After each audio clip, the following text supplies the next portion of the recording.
Hannah, say I'm the parent of a teenager and my teenager's come to me and said that they feel really uncomfortable in their body and they want to be known by a name of the opposite gender. What should I do? Well, I think this is a real challenge for people and for families, and it's something that I've seen a lot more of in recent times. It's quite common during the teenage years, it's part of the developmental process, to ask questions about identity, you know, the big who am I questions, and young people are sort of working it out and they're trying to sort of assess themselves and say, you know, why am I different, or how am I different from my peers? What do or don't I like about myself? Those sorts of things. And they've got all those things going on inside their heads. And parents might feel very uncomfortable about that conversation. They don't know how to respond. How should they react? Well, immediately I can think of two ways that parents could respond. But personally, I don't necessarily think that either of them are the most helpful.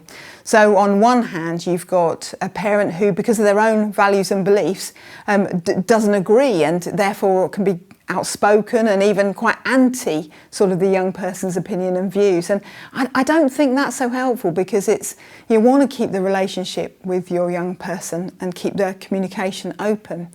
I think of the other way maybe is to simply affirm.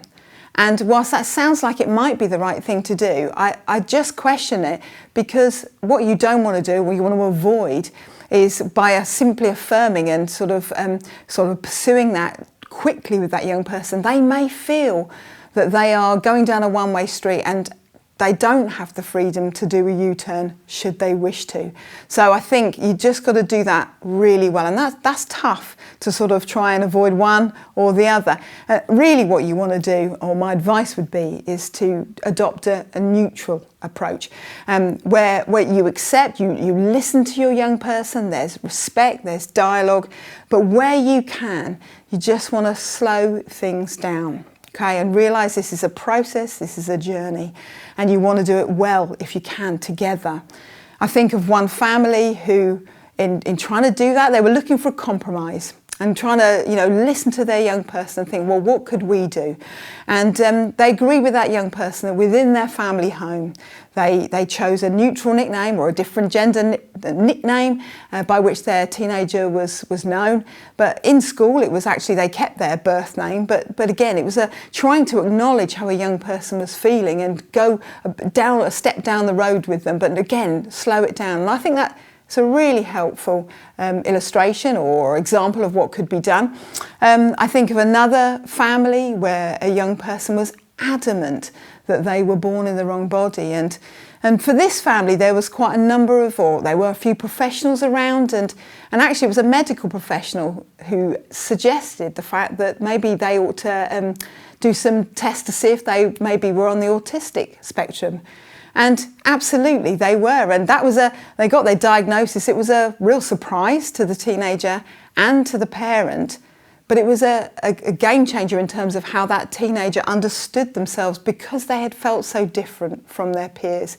And interestingly enough, in that scenario, within 24 hours of that diagnosis, that young person had reverted back to both their birth name and their birth gender. So that was a sort of a different outcome. But I appreciate that's not going to be everyone's story, and some young people do want to follow this all the way through. And it's really important as parents and carers that you work hard to keep the relationship and the communication where you can. And I suggest that by staying neutral, it can actually be really helpful.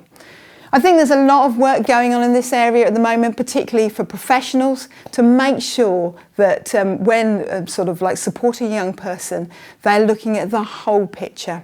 So really considering all aspects of a teenager's mental and emotional well-being, because as these things are complicated and issues of identity, can be sort of down to or complicated by a whole range of things. So I know that there's a lot of work going on about that holistic sort of view and, seeing the whole picture.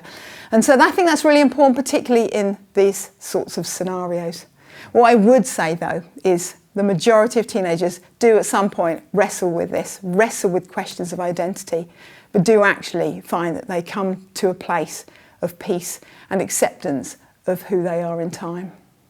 Anna, thank you. We hope you found that useful. If you'd like further help, please check out the links below the video. And if you have any suggestions for topics we could cover in future episodes, pop them in the comments. Please do like the video, share it with friends and subscribe to our channel. Thank you so much for watching. We really do hope that things work out for you and your family. Bye for now.